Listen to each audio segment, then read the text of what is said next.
Let me start with something that might sound funny, but it's actually serious.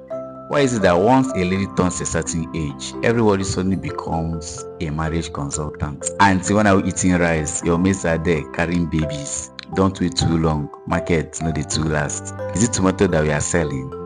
I mean, a human being life we dey look at. Marriage is not a race. It is not a competition. It is not an emergency. You don't win a medal for marrying early, and you don't lose your value for taking your time. In fact, rushing into marriage is like entering a bus without even checking your destination. You just jump in because everybody is entering. Next thing, you're in a place that you didn't plan to go. And now you're asking, how did I get here? Let's be real, okay? Some people are not afraid of being alone. They are just afraid of being judged. So they settle, they ignore red flags, they silence their own voice just to meet society's timeline. Let me tell you something clearly. It is better to be single and you're at peace than you get married and you're in pieces. Okay, that's number one. Number two, let's talk about something else that nobody wants to say out loud. Don't worry, I'm here to talk about that.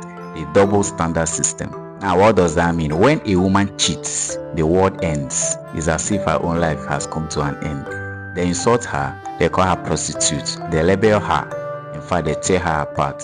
But when a man does the same cheating, what happens? People start looking at conferences. Say it's just a mistake. Men will always be men. Let's forgive him. It's the devil's handwork. Who is fooling who? Tell me the truth. In fact, wait, the same devil knows only men's address. Is that what you're trying to tell me? Let's stop excusing our bad behavior. Loyalty is not a gender base. Respect is not a gender base. Neither is commitment, even gender based. If two people enter a relationship, both of them owe each other honesty and faithfulness. Simple. No one should be pressured into staying in a situation where they are disrespected and no go lie for you, undervalued, or even constantly being hurt. You know be thinker. And to every young woman listening to me, you are not behind in life. You are not incomplete because you are not married. To advise you as maybe whatever you might want to call me, I will say take your time to grow, okay? Take your time to heal, alright? Then take your time to choose wisely, because who you marry will affect your peace, your purpose, your mental health, in fact everything.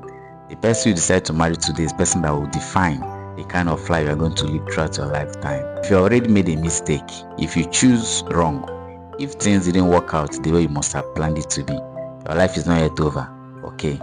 There's still a second chance. Let me say that again. Your life is not yet over. One decision does not define your entire destiny. I must tell you that for free. You can start again, you can rebuild, you can choose better. So don't let pressure push you into pain. Don't let fear force you into regret. Stand strong, know your worth, and never trade your peace just to please society. So at the end of the day, it's your life you live, not anybody's own.